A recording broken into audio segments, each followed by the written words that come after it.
Yang saya mau katakan, tolong diperhatikan karena kasus ini menyangkut kasus kewajiban negara yang ada hubungannya melayani umat berhubungan dengan Tuhan. Dalam hal ini adalah soal haji, gitu loh. Okay. Jadi tolong sensitivitas ini juga sangat diperhatikan. Karena itu sangat baik menurut saya seperti apa yang dikatakan Pak Ruki. Seharusnya bukti-buktinya dulu diperkuat, ya kan? Berkasnya diperkuat. Saya kira kalau untuk tersangka dan langsung dilimpahkan ke pengadilan, itu menurut saya jauh lebih baik menurut saya daripada kondisinya seperti sekarang ini. Oke, lalu ya, untuk menjawab pertanyaan publik, ini dikaitkan dengan momentum kemenangan Komjen Pol Budi Gunawan dalam pra-peradilan. Kalau misalnya itu tidak ada pra-peradilan, apakah SDA juga akan memperadilakan KPK?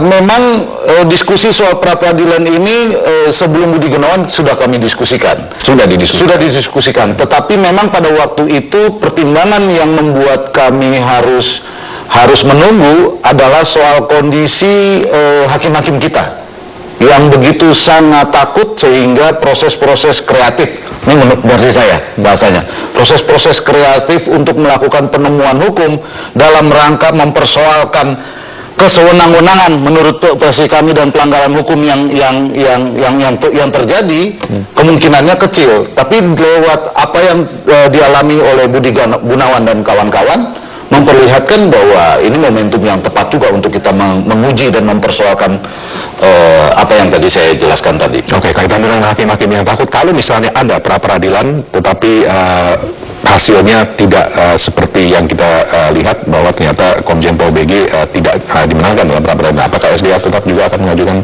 pra-peradilan? Kalau konteks SDA ya, kalau konteks saya sebagai orang yang berprofesi sebagai pengacara yang masa lalunya terus memperjuangkan akibat dari ketidakadilan, saya nggak mengatakan begini, Ralf. Kalau ada kesewenang-wenangan dan pelanggaran hukum, maka biasanya orang seperti saya yang latar belakangnya seperti akan mencari jalan keadilannya sendiri. Ya, jadi bukan cuma soal pra-peradilan. Kami akan terus mencari jalan, ya. Itu terbukti, Anda bisa cek ya, bagaimana kami mempersoalkan zaman-zaman aktivis ditangkap karena tuduhan kiri atau komunis, ya kan? Itu ekstrajudisial maupun ada juga yang yudisial. Yang kedua soal teroris misalnya, ya kan? Kita selalu tuh berusaha melakukan terobosan-terobosan atau penemuan-penemuan hukum dalam rangka memperjuangkan ketidakadilan yang dialami oleh klien kami. Kebetulan sekarang ini ya mungkin orang agak nyinyir melihat saya, tapi sebenarnya sesuai dengan pasal 18 Undang-Undang Advokat, saya kan tidak bisa diidentikan dengan klien saya begitu ya.